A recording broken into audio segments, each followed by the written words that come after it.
What is up, everybody? Today we're gonna do a video on a couple of reels I have. This is not all of them, just one of like each kind of different sets I have, and like what I would use these for, and like the different models and the different type of reels that you would want to use, and like different type of baits you want to use for them, and that and etc. So the first one we have a spinning reel. We got a spinning reel on this nice rod, 7-foot rod. If I can show you the tip, 7-foot rod, nice reel. The gear ratio to this reel, if I can see, it's kind of a dusty reel. I know how to use it. It's a Shakespeare reel. I think the speed to it is 4:6 ratio. I'm pretty sure it's become one of my favorite rods to use. Kind of a heavier rod for this kind of reel because I couldn't use a lighter one. And guess what? We match perfectly. They're both Shakespeare's rods and reel, so they're matching. Now that doesn't always have to be the case in those reels and rods, and I'll tell you why later on. So the next one I got is let's not do the fly rod yet. Let's do another spinning reel combo. Today we have another one from Bass Pro. It's a Bass Pro Shop rod, if it wants to focus. Bass Pro Shop. It is a 5-1 rod with another Bass Pro Shop reel. They quick draw. Its line capacity is 6 to 100, 6 pound, 140 yards, 8 pound, 120 yards.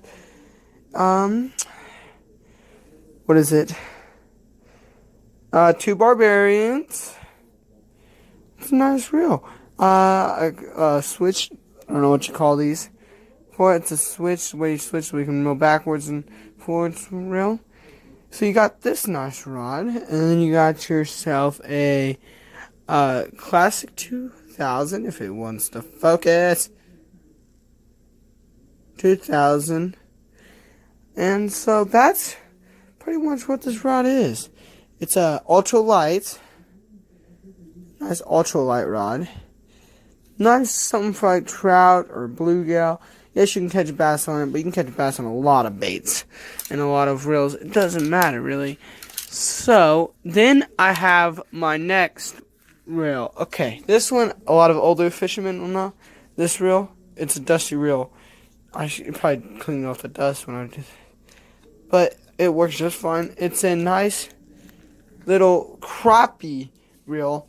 That's what they call it. I think it's like a crappie master or something like that. Back then, we get the dust off it. But it's like a 3-foot rod. You could use it for ice fishing. It's a little longer for ice fishing than I would expected a rod would be. But I like to do it for like a flip under docks to catch those crappie, or if you want to jig it.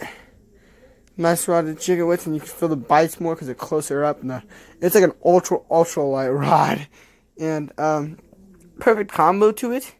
It's an older reel. It's kind of dusty right now because I haven't fished in a while because it's January right now, and so it's like, okay, we got an older reel and rod. That's another one of my combos. So those are like a couple of the different spinning reels I have. I have a whole bunch of them.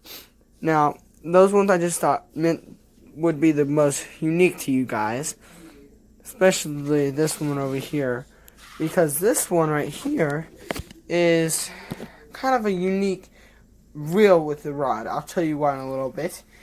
And so now we come with the button push. This is a Zipco rod. This one, you hold like this. You push the button down. Don't release until you cast your forward. And that's what this is. That's Draxxon. It's a 202 model of this. It is a wide brand, popular brand. A lot of people have this for like beginners. Zipco. They put this on a medium light rod, which I kind of don't know why, but they have it on a medium light rod. And so like, if they could have it on a medium light rod, I would have put the reel on maybe in a light rod, maybe just yeah, maybe I wouldn't put it on ultralight, but put Now, let me tell you the line for these rods that I did already. I kind of skipped through that. This one right here has 12 pound. This one right here has 2 pound. This rod right here, one of my favorite rods, has a Crappie Master line, and it's 4 pound. And then this one over here is 18 pound mono. I like using all my spinning reels and button pushing mono, and that's just what I like using. Now, when it comes to bait casters, now this is one of my favorite ones that I have. It's a Art Garcia Black Max on a crap. I can't. You guys can read that. Crap! If it wants to focus, it's not going to focus to me right now. But it's a 7-foot rod, medium heavy. So it's not gonna, nice frogging rod if you want to use a frogging. A cork handle. When I mean cork handle, I love my cork handle. So whenever this falls into the water, it's gonna fall up and it's gonna kind of come up like that. These, for beginners, I do not recommend. And let me tell you why. You might be looking, I'm a right-hand fisherman. A lot of people are left-handed. You have this thing called a bird's nest, where the line inside of here gets all tangled up, and then you have to pull out line. Sometimes you have to change, restring it all, and you'll be fine. But it takes a long time. The gears have to be right on it. This was a $110 reel, so it's not the most expensive reel you can buy out there for Art Garcia, but it works like a breeze. The click. The worst part about that I hate about bait casters, there's not the sound of that beautiful sound of the spinning reel when someone's just pulling out drag. It's kind of more silenced. But that's that. I would show you guys more of them, but that's the one I really want you guys to focus on, because this one is a kind of a cheap combo. The rod and reel together were about $210 combined, and it's a nice rod and reel combo. I love using it for frogs, or if I have like a big bait, like a spin, like a crap. I can't think right now. If I like a fluke, I would use it for a fluke rod, or anything bigger. Swim baits would for this rod. And so that's just one of my bait casters. And maybe later on I'll show you the different kinds of bait casters and different kinds of spinning reels and different kind of button reels that I have. That I have them for a certain reason. I have them. Now, don't let anybody tell you that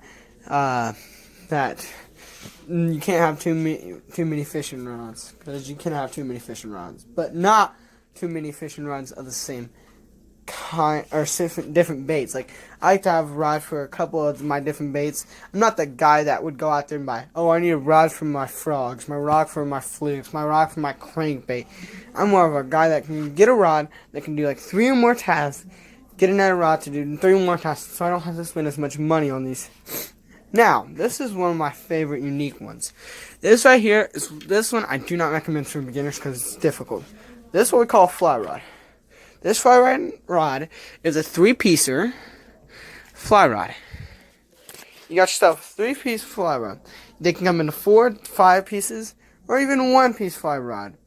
And so, the reason I don't recommend this for beginners, now what the trick is to this fly rod, what you do is you pull out the string, the white string that's in there, you pull it out, you string it up after you put all those in, and you pull a lot of the slack out.